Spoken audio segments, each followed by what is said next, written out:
Sur cette étendue couvrant plusieurs avenues, presque toute la totalité des habitations se retrouve vide, abandonnées par les occupants, chassés par la crue des eaux.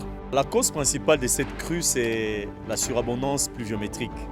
Il vous souviendra que au cours de l'année 2023, dans son premier trimestre, une partie du bassin, notamment la partie amont du fleuve Congo, vous prenez la province du Maniema, la province de la Chopo et une partie, n'est-ce pas, de la Mongala, avait été victime ou avait connu, n'est-ce pas, des inondations.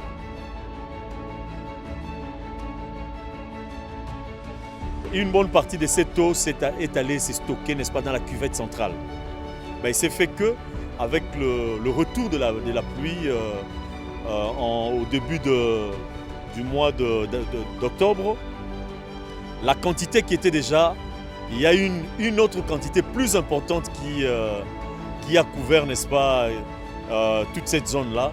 Ça fait que ces surplus-là, par rapport à ce qui avait déjà été enregistré, fait que tout le long de cette période ici, nous puissions connaître ce que nous sommes en train de vivre.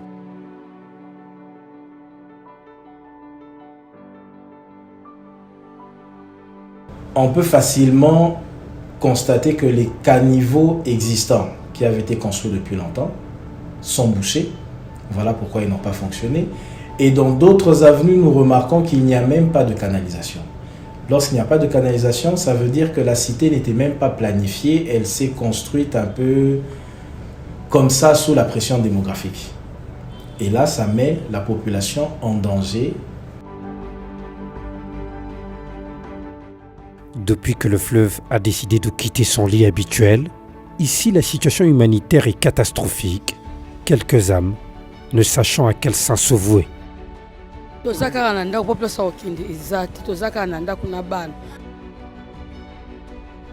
Plus de terre ferme, le fleuve s'est avancé de près d'1 kilomètre. À chaud comme ça, quand on voit les images, on constate que la cité, bien elle semble avoir été planifiée. Nous constatons quand même qu'il y a quelques lacunes. Première lacune, il y a un manque de canalisation dans certaines avenues. Nous voyons que certaines avenues ont des caniveaux et on ne sait même pas si elles ont été calibrées par rapport à la catastrophe qu'elle a connue.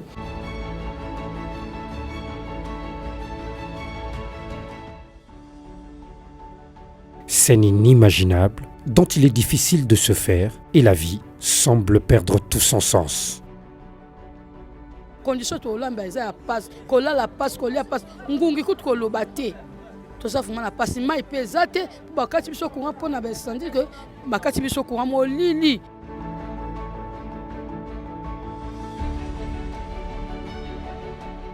Au-delà du drame environnemental, c'est la santé de ces derniers riverains qui est indéniablement en danger.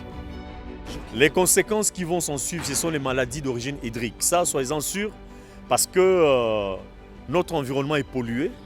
Par conséquent, nous allons subir, la population va subir. Aujourd'hui, avec la remontée des eaux, les fosses septiques sont totalement inondées. Vous avez tout ce qui était comme immondice. C'est des zones où les germes pathogènes se développent facilement. C'est des zones où vous avez, n'est-ce pas, une prolifération des microbes. Sur le plan de la santé, normalement, les maladies. Je commence à constater même, on m'amène les malades au cours de la route comme ça. J'ai fait une consultation debout comme ça parce que y a une contamination qui se fait par-ci par-là. C'est ça un peu les conséquences qu'on est en train de vivre. Pour atteindre certaines habitations en vue du constat, la pirogue reste l'ultime recours. La profondeur des eaux dans certains coins est de 2 ou 3 mètres.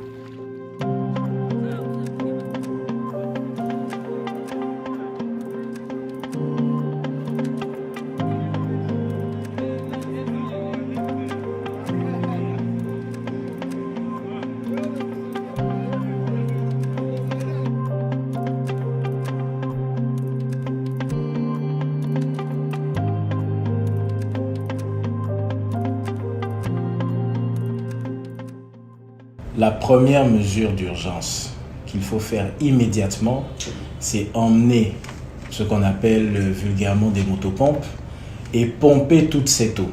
On peut aller par zoning, mais il faut pomper toute cette eau, la retirer d'où elle est. Ça, c'est la première mesure à prendre pour vider cette eau. Si on attend que la terre absorbe l'eau, elle peut avoir déjà absorbé et elle atteint sa saturation et l'eau n'a plus d'endroit où pour aller.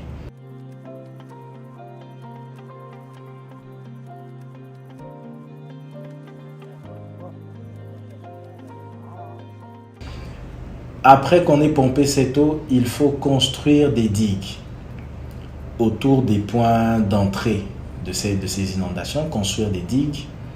Nous avons vu quelques caniveaux dans certaines artères, reconstruire tout le réseau de canalisation, mais on voit que là déjà, la zone se trouve au même niveau, si pas en dessous du niveau du fleuve. D'où il faut surélever la route et les caniveaux. Aujourd'hui, la RVF, c'est en fait un service de l'État. Si la RVF a le moyen qu'il faut pour sa politique, c'est dans le cas des inondations, nous devons déployer des stations en amont de Kinshasa, nous devons déployer des stations dans l'ensemble du réseau. Cela aura pour effet ou conséquence, la population sera alertée. Lorsque l'onde des crues est en train de venir, avant que nous soyons directement impactés, la population pourra être déjà informée.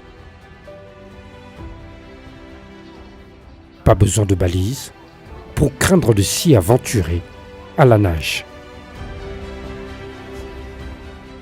L'ONG Congo River lance une campagne de solidarité dénommée SOS Congo River pour venir en aide aux familles touchées par cette catastrophe.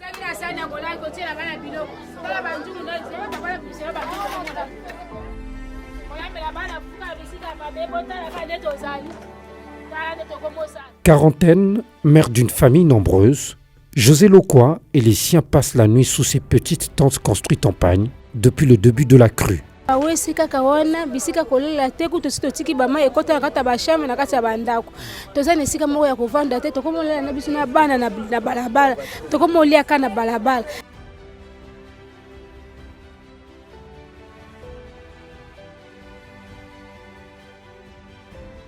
Depuis le 18, la libanda, to vivre en tout cas n'a pas si papa malade qui coûte ma colutan d'engeza.